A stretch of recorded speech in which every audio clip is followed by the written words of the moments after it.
Hi friends, welcome to my YouTube channel Roopa cooking vlogs. ಇವತ್ತು ಈಸಿಯಾಗಿ ಮನೆಯಲ್ಲೇ ಮಟನ್ ಬಿರಿಯಾನಿನ ನಾಟಿ ಸ್ಟೈಲಲ್ಲಿ ಹೇಗೆ ಮಾಡೋದು ಅಂತ ತೋರಿಸ್ತಾ ಇದ್ದೀನಿ. ತುಂಬ ಸಿಂಪಲ್ಲಾಗೆ ಮಾಡ್ಕೊಬೋದು, ಯಾರು ಬೇಕಾದರೂ ಮಾಡ್ಬೋದು. ಯಾರೆಲ್ಲ ಮಟನ್ ಬಿರಿಯಾನಿನ ಮಾಡೋಕ್ಕೆ ಬರೋಲ್ಲ, ತುಂಬ ಕಷ್ಟ ಅಂತ ಅಂದ್ಕೊತಿರ್ತೀರೋ, ಈ ವಿಡಿಯೋ ನೋಡಿ. ಈ ಥರ ನಾನು ಹೇಳ್ಕೊಟ್ಟಿದ್ದ ವಿಧಾನದಲ್ಲಿ ಒಂದ್ಸಲ ಟ್ರೈ ಮಾಡಿ ನೋಡಿ. ನಿಜವಾಗ್ಲೂ ಟೇಸ್ಟ್ ಮಾತ್ರ ಸೂಪರಾಗಿರುತ್ತೆ. ಒಳ್ಳೆ ನಾಟಿ ಸ್ಟೈಲಲ್ಲಿ ಮಾಡ್ತಿರೋದು. ಹಾಗೆ ಈ ರೆಸಿಪಿ ತೋರಿಸೋದಕ್ಕಿಂತ ಮುಂಚೆ ಯಾರೆಲ್ಲ ಇನ್ನೂ ಸಬ್ಸ್ಕ್ರೈಬ್ ಮಾಡ್ಕೊಂಡೇ ನನ್ನ ಚಾನಲ್ ನೋಡ್ತಿದ್ರೆ ಪ್ಲೀಸ್ ಸಬ್ಸ್ಕ್ರೈಬ್ ಮಾಡ್ಕೊಂಡು ನೋಡಿ, ಸಪೋರ್ಟ್ ಮಾಡಿ. ಬನ್ನಿ ತಡ ಮಾಡ್ದಲ್ಲೇ ರೆಸಿಪಿ ಸ್ಟಾರ್ಟ್ ಮಾಡೋಣ. ಈಗ ಬಿರಿಯಾನಿಗೆ ಒಂದು 4 ಈರುಳ್ಳಿನ ಈ ಥರ ಉದ್ದುದ್ದಕ್ಕೆ ಕಟ್ ಮಾಡಿಕೊಂಡಿದ್ದೀನಿ. ಒಂದು 4 ಟೊಮೊಟೊ ಮತ್ತು ಒಂದು 3ರಿಂದ 4 ಸ್ಪೂನಷ್ಟು ಶುಂಠಿ ಬೆಳ್ಳುಳ್ಳಿ ಪೇಸ್ಟು, ಒಂದು ಸ್ವಲ್ಪ ಪುದೀನ ಕೊತ್ತಂಬರಿ ಸೊಪ್ಪು ರುಬ್ಲಿಕ್ಕೆ, ಒಂದು 6ರಿಂದ 7 ಹಸಿರು ಮೆಣಸಿನ್ಕಾಯಿ, ಒಂದು ಅರ್ಧ kg ಮಟನ್ನ ಅರಿಶಿನ ಪುಡಿ ಮತ್ತು ಉಪ್ಪನ್ನ ಹಾಕ್ಬಿಟ್ಟು ಒಂದು 4ರಿಂದ 5 ವಿಷಲ್ ಹಾಕ್ಸಿ ಇಟ್ಕೊಂಡಿದ್ದೀನಿ. ಮತ್ತು ಸ್ಪೈಸಸ್ ತೊಗೊಂಡಿದ್ದೀನಿ. ಒಂದು 3 ಪಲಾವ್ ಎಲೆ, ಒಂದು ಸ್ವಲ್ಪ ಸೋಂಕಾಳು ಮತ್ತು 3 ಪೀಸಷ್ಟು ಚಕ್ಕೆ, ಒಂದು 2 ಪೀಸಷ್ಟು ಲವಂಗ, ಒಂದೇ ಒಂದು ಏಲಕ್ಕಿ ಕಾಯಿ. ಮೊದಲಿಗೆ ಒಂದು ಚಿಕ್ಕ ಜಾರ್ಗೆ ಪುದೀನ ಮತ್ತು ಕೊತ್ತಂಬರಿ ಸೊಪ್ಪು ಅಂದರೆ 2 ಸೇರಿದ್ರೆ ಒಂದು ಇಡೀ ಆಗಬೇಕು, ಅಷ್ಟು ನಾನಿಲ್ಲಿ ಪುದೀನ ಕೊತ್ತಂಬರಿ ಸೊಪ್ಪು, ಒಂದು 6ರಿಂದ 7 ಹಸಿರು ಮೆಣಸಿನ್ಕಾಯ ಒಂದು ಚಿಕ್ಕ ಜಾರ್ಗೆ ಹಾಕ್ಕೊಂಡು ಒಂದು ಸ್ವಲ್ಪ ನೀರನ್ನ ಹಾಕ್ಕೊಂಡು ಈ ಥರ ನೋಡಿ ತೋರಿಸ್ತಾ ಇದ್ದೀನಲ್ಲ, ಈ ಥರ ನುಣ್ಣಗೆ ರುಬ್ಕೊಂಡಿದ್ದೀನಿ. ಈಗ ಸ್ಟವ್ ಮೇಲೆ ಒಂದು ಪಾತ್ರೆ ಇಟ್ಕೊಂಡು, ಅಂದರೆ ನಾನು 1 kg ಅಕ್ಕಿ ಬೇಯುವಷ್ಟು ಪಾತ್ರೆ ತೊಗೊಂಡಿದ್ದೀನಿ. ಈಗ ಒಂದು 4ರಿಂದ 5 ಸ್ಪೂನ್ ಎಣ್ಣೆ ಹಾಕ್ಕೊಂಡು ಒಂದೇ 1 ಸ್ಪೂನು ನಾನಿಲ್ಲಿ ತುಪ್ಪ ಹಾಕ್ಕೊತಾ ಇದ್ದೀನಿ. ತುಪ್ಪ ಮತ್ತು ಎಣ್ಣೆ 2 ಚೆನ್ನಾಗಿ ಕಾದ್ಮೇಲೆ ನಾನು ಆವಾಗಲೇ ಸ್ಪೈಸಸ್ ತೋರಿಸಿದ್ನಲ್ಲ ಅದನ್ನು ಹಾಕ್ಕೊತಾ ಇದ್ದೀನಿ. ನಾನು ಜಾಸ್ತಿ ಸ್ಪೈಸಸ್ ಯೂಸ್ ಮಾಡೋದಿಲ್ಲ.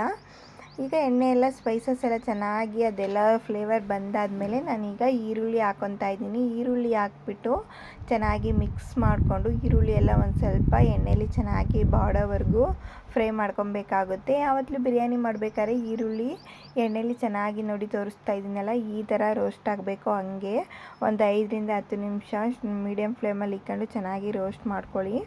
ಇವಾಗ ನಾನು 2 ಸ್ಪೂನಷ್ಟು, ಒಂದು 2ರಿಂದ 3 ಸ್ಪೂನಷ್ಟು ಆವಾಗಲೇ ತೋರಿಸಿದ್ನಲ್ಲ ಶುಂಠಿ ಬೆಳ್ಳುಳ್ಳಿ ಪೇಸ್ಟು, ಅದನ್ನು ಹಾಕ್ಕೊಂಡು ಒಂದು ಸಲ ಚೆನ್ನಾಗಿ ಮಿಕ್ಸ್ ಮಾಡ್ಕೊತಾ ಇದ್ದೀನಿ. ಅಂದರೆ ಶುಂಠಿ ಬೆಳ್ಳುಳ್ಳಿ ಪೇಸ್ಟು ಒಂಚೂರು ಹಸಿ ಸ್ಮೆಲ್ ಇರಬಾರ್ದು, ಆ ಥರ ಚೆನ್ನಾಗಿ ನಾವು ಎಣ್ಣೆಯಲ್ಲಿ ಫ್ರೈ ಮಾಡ್ಕೊಬೇಕಾಗುತ್ತೆ. ನೋಡಿ ಇವಾಗ ಎಣ್ಣೆಯಲ್ಲಿ ಚೆನ್ನಾಗಿ ಫ್ರೈ ಆಗಿದೆ.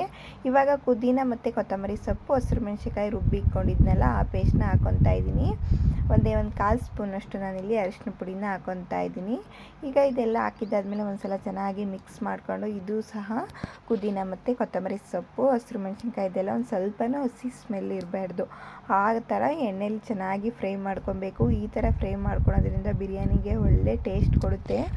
ಇಲ್ಲಾಂದರೆ ಇದೆಲ್ಲ ಹಸಿ ಹಸಿಯಾಗಿ ಇದ್ದಾಗಲೇ ನಾವು ಅದೇ ಥರ ಮಟನ್ ಎಲ್ಲ ಹಾಕ್ಬಿಟ್ಟು ಮಾಡಿಬಿಟ್ರೆ ಇದು ಟೇಸ್ಟ್ ಚೆನ್ನಾಗಿರೋದಿಲ್ಲ. ಇವಾಗ ನೋಡಿ ಒಂದು ಸ್ವಲ್ಪ ಚೆನ್ನಾಗಿ ಫ್ರೈ ಆಗಿದೆ. ಇವಾಗ ಟೊಮೊಟೊನ ಸೇರಿಸ್ಕೊತಾ ಇದ್ದೀನಿ. ಟೊಮೊಟೊ ಹಾಕಿದ್ದಾದಮೇಲೆ ಒಂದು ಸ್ವಲ್ಪ ಉಪ್ಪನ್ನ ಸೇರಿಸ್ಕೊತಾ ಇದ್ದೀನಿ. ನಾವು ಮಟನ್ ಬೇಯಲಿಕ್ಕೆ ಉಪ್ಪನ್ನ ಹಾಕ್ಕೊಂಡಿರ್ತೀವಲ್ಲ, ಈಗ ಇದು ಮಸಾಲೆಗೆ ಆಗೋವಷ್ಟು ಮಾತ್ರ ಉಪ್ಪನ್ನ ಹಾಕ್ಕೊಳ್ಳಿ. ಈಗಲೇ ಉಪ್ಪು ಹಾಕೋದ್ರಿಂದ ಟೊಮೊಟೊ ಎಲ್ಲ ಬೇಗ ಸಾಫ್ಟ್ ಆಗುತ್ತೆ, ಅದಕ್ಕೋಸ್ಕರ. ನೋಡಿ ಇವಾಗ ಟೊಮೊಟೊ ಎಲ್ಲ ಚೆನ್ನಾಗಿ ಸಾಫ್ಟಾಗಿ ಬೆಂದಿದೆ. ಇವಾಗ ನಾನು ಮಟನ್ನ ಹಾಕ್ಕೊತಾ ಇದ್ದೀನಿ. ಆವಾಗಲೇ ಬೇಯಿಸಿ ಇಟ್ಕೊಂಡಿರೋ ಮಟನ್ನ ಸೇರಿಸ್ಕೊತಾ ಇದ್ದೀನಿ. ಇವಾಗ ಒಂದೇ 1 ಸ್ಪೂನಷ್ಟು ನಾನು ಸಾಂಬಾರು ಪುಡಿನ ಹಾಕ್ಕೊತಾ ಇದ್ದೀನಿ, ಅಂದರೆ ಧನಿಯಾದ ಪೌಡರ್ನ ಹಾಕ್ಕೊತಾ ಇದ್ದೀನಿ. 1 ಸ್ಪೂನಷ್ಟು ಖಾರದ ಪುಡಿನ ಹಾಕ್ಕೊಂಡು ಚೆನ್ನಾಗಿ ಮಿಕ್ಸ್ ಮಾಡ್ಕೊತಾ ಇದ್ದೀನಿ. ನೋಡಿ ತೋರಿಸ್ತಿದ್ನಲ್ಲ, ಚೆನ್ನಾಗಿ ಮಿಕ್ಸ್ ಮಾಡಿಕೊಂಡು ಇದು ಎಣ್ಣೆ ಎಲ್ಲ ಸಪ್ರೇಟ್ ಆಗೋವರೆಗೂ ಚೆನ್ನಾಗಿ ನಾವು ಫ್ರೈ ಮಾಡ್ಕೊಬೇಕಾಗುತ್ತೆ. ಇದು ಬಿರಿಯಾನಿ ಮಾಡೋದು ತುಂಬ ಈಸಿ, ಆದರೆ ಟೇಸ್ಟ್ ಮಾತ್ರ ಸೂಪರಾಗಿರುತ್ತೆ. ಒಂದು ಸಲ ಟ್ರೈ ಮಾಡಿ ನೋಡಿ. ಇದು ಎಣ್ಣೆ ಎಲ್ಲ ಸಪ್ರೇಟ್ ಆಗೋವರೆಗೂ ಚೆನ್ನಾಗಿ ಫ್ರೈ ಮಾಡ್ಕೊಬೇಕಾಗುತ್ತೆ, ಒಂದು 10 ನಿಮಿಷ. ನೋಡಿ ತೋರಿಸ್ತಿದ್ದೀನಲ್ಲ, ಇವಾಗ ಎಷ್ಟು ಚೆನ್ನಾಗಿ ಎಣ್ಣೆ ಎಲ್ಲ ಸಪ್ರೇಟ್ ಆಗಿದೆ. ಮಟನ್ನು ಮತ್ತು ಮಸಾಲೆ ಎಲ್ಲ ಹಾಕಿದ್ವಲ್ಲ ಅದರಲ್ಲಿ ಚೆನ್ನಾಗಿ ಮಿಕ್ಸ್ ಆಗಿದೆ, ಎಷ್ಟು ಚೆನ್ನಾಗಿ ಎಣ್ಣೆ ಬಿಟ್ಟಿದೆ ಅಂತ. ನಾನು ಈ ಬಿರಿಯಾನಿಗೆ ಯಾವುದೇ ರೀತಿ ಗರಂ ಮಸಾಲ, ಬಿರಿಯಾನಿ ಪೌಡರ್ ಏನು ಯೂಸ್ ಮಾಡ್ತಿಲ್ಲ. ಇವಾಗ ನಾನು 2 ಲೋಟದಷ್ಟು ಮೊಸರು ಅಕ್ಕಿನ ತೊಳೆದ್ಬಿಟ್ಟು ಹಾಕ್ಕೊತಾ ಇದ್ದೀನಿ. ಚೆನ್ನಾಗಿ ತೊಳೆದ್ಬಿಟ್ಟು, ನಾನು ನೆನೆಸೇನು ಇಟ್ಕೊಂಡಿಲ್ಲ, ಇನ್ಸ್ಟೆಂಟಾಗಿ ಆಗಲೇ ತೊಳೆದ್ಬಿಟ್ಟು ಸೇರಿಸ್ಕೊತಾ ಇದ್ದೀನಿ ಅಷ್ಟೇ. ಈಗ ಅಕ್ಕಿ ಎಲ್ಲ ಸೇರಿಸ್ಕೊಂಡಿದ್ದಾದಮೇಲೆ ಒಂದು ಸಲ ಇದು ಮಸಾಲೆಲೆ ಇದು ಅಕ್ಕಿ ಎಲ್ಲ ಮಿಕ್ಸ್ ಆಗಬೇಕು, ಆ ಥರ ನಿಧಾನಕ್ಕೆ ಸ್ಟವ್ನ ಲೋ ಫ್ಲೇಮಲ್ಲಿ ಇಟ್ಕೊಂಡು ಚೆನ್ನಾಗಿ ಮಿಕ್ಸ್ ಮಾಡ್ಕೊಳ್ಳಿ. ಈ ಥರ ಮಿಕ್ಸ್ ಮಾಡ್ಕೊಳ್ಳೋದ್ರಿಂದ ಬಿರಿಯಾನಿ ಟೇಸ್ಟು ಚೆನ್ನಾಗಿರುತ್ತೆ ಮತ್ತು ಅನ್ನನೂ ಉದುರುದ್ರಾಗುತ್ತೆ. ಅದು ಎಣ್ಣೆಯೆಲ್ಲ ನೀಟಾಗಿ ಬಿಟ್ಟಿರುತ್ತಲ್ಲ ಮಸಾಲೆ, ಅದಕ್ಕೋಸ್ಕರ. ನೋಡಿ ಇವಾಗ ಮಿಕ್ಸ್ ಮಾಡ್ಕೊಂಡಿದ್ದಾಗಿದೆ. ನಾವೀಗ 2 ಲೋಟ ಅಕ್ಕಿನ ತೊಗೊಂಡಿದ್ವಲ್ಲ, ನಾವು ಒಂದು 4 ಲೋಟದಷ್ಟು ನೀರನ್ನ ಸೇರಿಸ್ಕೊತಾ ಇದ್ದೀನಿ. ಅಳತೆಗೆ ನೋಡಿ ನೀರನ್ನ ಸೇರಿಸ್ಕೊಳ್ಳಿ. ಹೇಳ್ಬೇಕಂದ್ರೆ ಕುಕ್ಕರಿಗೆ ಮಾಡೋದಕ್ಕಿಂತ ಈ ಥರ ತಪ್ಪಲೆಲಿ ಮಾಡಿದ್ರೆ ಬಿರಿಯಾನಿ ಟೇಸ್ಟ್ ಮಾತ್ರ ಸೂಪರಾಗಿರುತ್ತೆ, ತುಂಬ ಚೆನ್ನಾಗಿರುತ್ತೆ. ಇವಾಗ ನೀರೆಲ್ಲ ಹಾಕಿದ್ದಾದಮೇಲೆ ಒಂದು ಸಲ ಚೆನ್ನಾಗಿ ಮಿಕ್ಸ್ ಮಾಡಿಕೊಂಡು ನೀವು ರುಚಿ ನೋಡಿಬಿಟ್ಟು ಸ್ವಲ್ಪ ಉಪ್ಪನ್ನ ಸೇರಿಸ್ಕೊಳ್ಳಿ. ಇದು ಅಕ್ಕಿ ಯಾವಾಗ ಒಂದು ಕುದಿ ಬರ್ತಿರುತ್ತಲ್ಲ ಆವಾಗ ಒಂದು ಅರ್ಧ ಹೋಳು ನಿಂಬೆಹಣ್ಣ ಹಿಂಡ್ಕೊಳ್ಳಿ. ನಿಂಬೆಹಣ್ಣು ಹಾಕೋದ್ರಿಂದ ಟೇಸ್ಟು ತುಂಬ ಚೆನ್ನಾಗಿರುತ್ತೆ, ಮತ್ತು ನಿಮಗೆ ಗೊತ್ತಿರುತ್ತೆ ನಿಂಬೆಹಣ್ಣು ಹಾಕೋದ್ರಿಂದ ಅನ್ನ ಎಲ್ಲ ಉದುದ್ರಾಗುತ್ತೆ. ನಿಂಬೆಹಣ್ಣೆಲ್ಲ ಹಾಕಿದ್ದಾದಮೇಲೆ ಒಂದು ಸಲ ಚೆನ್ನಾಗಿ ಮಿಕ್ಸ್ ಮಾಡ್ಕೊಂಬಿಟ್ಟು ಸ್ಟವ್ನ ಮೀಡಿಯಮ್ ಫ್ಲೇಮಲ್ಲಿ ಇಟ್ಬಿಟ್ಟು ಒಂದು ಪ್ಲೇಟ್ ಮುಚ್ಚಿಬಿಟ್ಟು, ಅಂದರೆ ಒಂದು ತಟ್ಟೆ ಅಥವಾ ಪ್ಲೇಟ್ ಮುಚ್ಚಿಬಿಟ್ಟು ಒಂದು 10 ನಿಮಿಷ ಬೇಯಲಿಕ್ಕೆ ಬಿಟ್ಬಿಡಿ. ಆಮೇಲೆ ಈ ಥರ ಪ್ಲೇಟ್ ಓಪನ್ ಮಾಡಿಬಿಟ್ಟು ನೋಡಿ ಒಂದು ಕುದಿ ಬರ್ತಾ ಇರುತ್ತಲ್ಲ ಆವಾಗ ಇನ್ನೊಂದು ಸಲ ಚೆನ್ನಾಗಿ ಮಿಕ್ಸ್ ಮಾಡ್ಕೊಳ್ಳಿ. ನೋಡಿ ತೋರಿಸ್ತಾ ಇದ್ದೀನಲ್ಲ ಅದೇ ಒಂದು ಅರ್ಧ ಭಾಗ ಅಲ್ಲೇ ಅಕ್ಕಿ ಚೆನ್ನಾಗಿ ಬೆಂದಿದೆ. ಸ್ಟವ್ನ ಜಾಸ್ತಿ ಐ ಫ್ಲೇಮಲ್ಲಿ ಇಡಕ್ಕೆ ಹೋಗಬೇಡ್ರಿ, ತಳ ಹತ್ಬಿಡುತ್ತೆ. ಯಾವಾಗಲೂ ಈ ಥರ ಬಿರಿಯಾನಿನ ತಪ್ಪಲೆಲಿ ಮಾಡಬೇಕಾದ್ರೆ ತಳ ಗಟ್ಟಿ ಇರೋ ತಪ್ಪಲಿನೇ ಪಾತ್ರೆನೇ ಯೂಸ್ ಮಾಡಿ, ಹಾಗಾದರೆ ಬೇಗ ತಳ ಹತ್ತೋದಿಲ್ಲ. ಇವಾಗ ಇನ್ನೊಂದು 10 ನಿಮಿಷ ಒಂದು ತಟ್ಟೆ ಅಥವಾ ಪ್ಲೇಟ್ನ ಮುಚ್ಚಿಬಿಟ್ಟು ಒಂದು 10 ನಿಮಿಷ ಚೆನ್ನಾಗಿ ಮಿಕ್ಸ್ ಮಾಡಿಬಿಟ್ಟು ಈ ಥರ ಮುಚ್ಚಿಬಿಟ್ಟು ಬಿಟ್ಬಿಟ್ರೆ ನೋಡಿ ಇವಾಗ ಒಂದು 3/4% ಅನ್ನ ಅಲ್ಲೇ ಬೆಂದ್ಬಿಟ್ಟಿರುತ್ತೆ, ಬೇಗ ಆಗಿಬಿಡುತ್ತೆ. ಅಂದರೆ ಕೆಲವ್ರು ಅಂತಾರೆ ಅಪ್ಪ ನಮಗೆ ಪಾತ್ರೆಯಲ್ಲಿ ಬಿರಿಯಾನಿ ಮಾಡೋಕ್ಕಾಗಲ್ಲ, ತುಂಬ ಕಷ್ಟ ಅಂಥವ್ರು ಈ ಥರ ಒಂದು ಸಲ ಟ್ರೈ ಮಾಡಿ ನೋಡಿ, ನಿಜವಾಗ್ಲೂ ಚೆನ್ನಾಗಿರುತ್ತೆ. ಅಂದರೆ ಪದೇ ಪದೇ ನಾವು ಯಾವಾಗಲೂ ಮಿಕ್ಸ್ ಮಾಡೋಕ್ಕೆ ಹೋಗಬಾರ್ದು, ಒಂದು 2 ಸಲ ಮಿಕ್ಸ್ ಮಾಡಬೇಕು. ನೋಡಿ ಇವಾಗ ಒಂದು 3/4% ಅನ್ನ ಅಲ್ಲೇ ಬೆಂದ್ಬಿಟ್ಟಿತ್ತು. ಇವಾಗ ಒಂದು ಸಲ ಚೆನ್ನಾಗಿ ಮಿಕ್ಸ್ ಮಾಡಿಬಿಟ್ಟು ಇದನ್ನು ಒಂದು ಅದಕ್ಕೆ ಮಾಡಿಬಿಟ್ಟು ಸ್ಟವ್ನ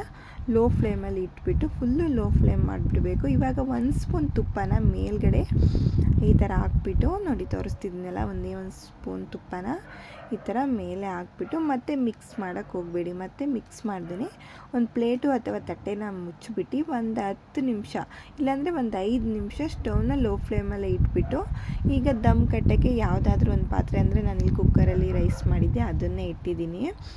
ಈಗ ಒಂದು 5 ನಿಮಿಷ ಬಿಟ್ಬಿಟ್ಟು ಆಫ್ ಮಾಡಿಬಿಡಿ. ಆಫ್ ಮಾಡಿಬಿಟ್ಟು ಒಂದು 10 ನಿಮಿಷ ಹಾಗೆ ಬಿಟ್ಬಿಟ್ಟು ತೆಗೆದು ನೋಡಿರಿ, ತುಂಬ ಚೆನ್ನಾಗೇ ಆಗಿರುತ್ತೆ. ಒಂದು ಸ್ವಲ್ಪನೂ ತಳನೂ ಹಿಡ್ದಿರಲ್ಲ, ಏನೂ ಹಿಡ್ದಿರಲ್ಲ. ಅಂದರೆ ಸ್ಟವ್ನ ಲೋ ಫ್ಲೇಮ್ ಮಾಡಿ ಒಂದು 5ರಿಂದ 10 ನಿಮಿಷ ಬೇಯಲಿಕ್ಕೆ ಬಿಟ್ಬಿಟ್ಟು ಆಫ್ ಮಾಡಿಬಿಟ್ಟು ಒಂದು 10 ನಿಮಿಷ ಆದಮೇಲೆ ನಾವು ದಮ್ ಕಟ್ಟಿರ್ತೀವಲ್ಲ ಅದನ್ನು ತೆಗೆದ್ರೆ ಆಯಿತು. ನೋಡಿ ಎಷ್ಟು ಚೆನ್ನಾಗಿ ಅನ್ನ ಉದ್ದುದ್ರಾಗ ಆಗಿದೆ ಅಂತ, ಅಕ್ಕಿನೂ ಸಹ ಚೆನ್ನಾಗಿ ಬೆಂದಿದೆ. ಈ ಥರ ಒಂದು ಸಲ ಟ್ರೈ ಮಾಡಿ ನೋಡಿ, ನಿಜವಾಗ್ಲೂ ಟೇಸ್ಟು ಚೆನ್ನಾಗಿರುತ್ತೆ, ಮಾಡೋದು ಸಹ ತುಂಬ ಸುಲಭ. ಈಗ ಬಿರಿಯಾನಿ ರೆಡಿಯಾಗಿದೆ. ನಾನು ಇವಾಗ ತಟ್ಟೆಗೆ ಸರ್ವ್ ಮಾಡಿ ತೋರಿಸ್ತಾ ಇದ್ದೀನಿ. ನೀವೇ ನೋಡ್ತಿರ್ಬೋದು ಅನ್ನ ಎಷ್ಟು ಉದುದ್ರಾಗಿದೆ ಅಂತ. ನನ್ನ ಮೊಬೈಲಲ್ಲಿ ಕ್ಲಿಯರಿಟಿ ಅಷ್ಟಾಗಿ ಬರಲ್ಲ, ಅದಕ್ಕೋಸ್ಕರ ಅಷ್ಟು ಚೆನ್ನಾಗಿ ಕಾಣಿಸ್ತಿಲ್ಲ ಅಷ್ಟೇ. ನಾನು ಬಿರಿಯಾನಿಗೆ ಕಾಂಬಿನೇಷನ್ ಆಗಿ ನಾನು ಮಟನ್ ಗ್ರೇವಿನ ಮಾಡಿದ್ದೆ. ಇದು ವಿಡಿಯೋ ಅಲ್ಲೇ ನಾನು ಆಲ್ರೆಡಿ ಅಪ್ಲೋಡ್ ಮಾಡಿದ್ದೀನಿ.